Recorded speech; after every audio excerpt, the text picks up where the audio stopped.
What is up, guys? Welcome to my channel. This is going to be my first official YouTube video. Basically all this is my deadlift sets that I usually do when I'm on a deadlift day. I'm a power lifter, so I lift strictly for strength and not size. So this video basically goes through my warm-up sets, my weight I do, how many sets I'm doing, and then my heavy sets. With that, hopefully you enjoyed the video. Let's do this.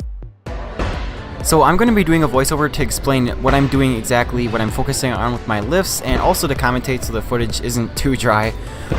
Before I ever deadlift or work out at all, I always start by warming up and stretching, and before I deadlift, I choose to go on a rowing machine for 5 minutes to just break a sweat and warm up the muscles I'll be pulling with, and then I'll follow that with some basic stretching. For warm-ups, not shown here, but I always start with a 45-pound bar, and then I'll work my way up one plate or 90 pounds at a time. Typically I'm doing 4 to 5 reps each weight, depending on honestly what I feel like, but it's just a warm-up, so I never do like 8 or 10 reps because I find that excessive considering I'm pulling my set weights for 5 reps and below. So in that video, that last set would have been my third warm-up set, which is 225 pounds, and really it's my second set because honestly I hardly count the bars a set because it's literally the weight of maybe my left leg. I mean, okay, not really, but what I'm really trying to focus on with these sets is keeping my entire core and back as tight and straight as possible while pulling the weight as explosively from the ground that I can. This set has 3 plates now, so 315, and if you didn't notice, besides fixing the plates that slid over and shoving my earbuds back in my pocket, which is super annoying and I really just need to invest in wireless ones, I lost my grip with double overhand, so I had to supinate my left arm for the rest of the set, which I actually ended up losing some footage from. As you can see here, I paused to let you know. I'm pretty sure I did it for 5 reps, but I think the dropping of the weight somehow made a contact hit in the camera, which shut off the recording. So just letting you know why I didn't include the rest of that set. Now I'm going to be working with 405, and this is where I will throw my belt on to increase my core stability and hopefully prevent any abdominal injuries. And I actually got a hernia from squatting without a belt, so I always wear one once I get to heavier weight. Right here I noticed this guy was beginning to hook up an attachment to the cable machine that I have my camera next to, so I just made sure it wasn't going to be in his way, but he was cool with it and it wasn't a problem.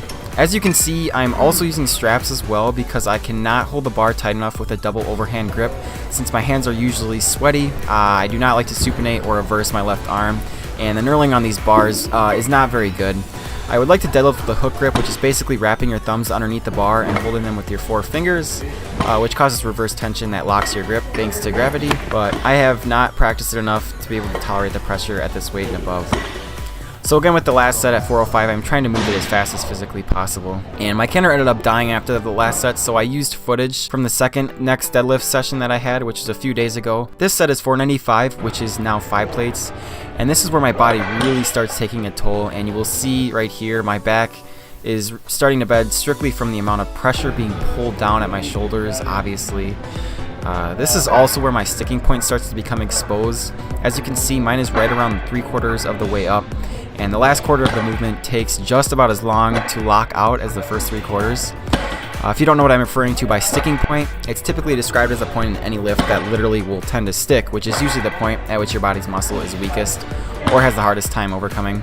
A lot of times people find the bottom of their deadlift to be the hardest part, and it isn't for me, but personally I need to work on locking out. This next clip of my last set for this day was 555, which is 5 plates, a 25 and a 5, I think. So I usually end with a set of 2 or 3. Sometimes I will just max out for the heck of it, but I used a basic calculator which tells you what weight you should be doing for a certain amount of reps to equal your current or desired estimated max. So 555 for 2 calculated out to be about 570 or 575, I think, which I was okay with since this was my last set, which I was really fatigued for already, even though my max is currently 585 from a couple of weeks ago. That last set really pulled on my back, which is very hard to avoid, but I do my best to lock my core and back to maintain the best posture that I can. Alright, hopefully you understand kind of what my deadlift day usually looks like. Maybe you learned something you probably didn't because it wasn't meant to be informational, but I really enjoy days that I deadlift. Deadlifting is probably one of the most taxing workouts for most people, especially me, and I'm usually really sore after I lift. But I enjoy deadlift probably the most out of squat or bench, and the reason is because I'm good at it, and really that's the main reason why I enjoy it so much. It's definitely the most painful out of the three, but if you understand that when you're good at something, it usually tends to be something you like, that is really true. And going off on a tangent, one of the books I'm reading right now actually is called Sell or Be Sold by Grant Cardone, and a part that I was just reading is when he talks about commitment and how when you're 100% committed, then you start to get good at something, and then when you start to get good, you start to like it. And the reason why is because you're actually good at it. And this is totally relevant in this case too, because I really have worked deadlift for several years now, and that's why my strength has gone up and I've got better at it. And it's because I did it and I was committed 100%. And so that is really why I enjoy it, and that's just reality. If you have never read any of Grant Cardone's books, or if you have never even heard of him, I'm gonna put a link in the description of his book, Sell or Be Sold. It is really, really good. I'm about halfway through it right now and I'm loving it. It basically just talks about how you need to be a salesman in every part of your life, whether or not you ever go into sales professionally or not. And I'm learning a ton from it. And I would encourage anybody, if you've never read anything of Grant Cardone's or on the personal development side, start with something. And that's a great book. I'm reading it right now. Oh man, I'm weird. Anyway, thanks for watching. I'd love if you like and subscribe. I'm gonna be starting to post more often, hopefully, probably weekly if I can. I'm super busy, but I really wanna start posting more content to add value to other people, to teach, to give some inspiration, motivation, hopefully, and provide information to allow others to grow. So with that, I'm signing out and I will see you in the next video.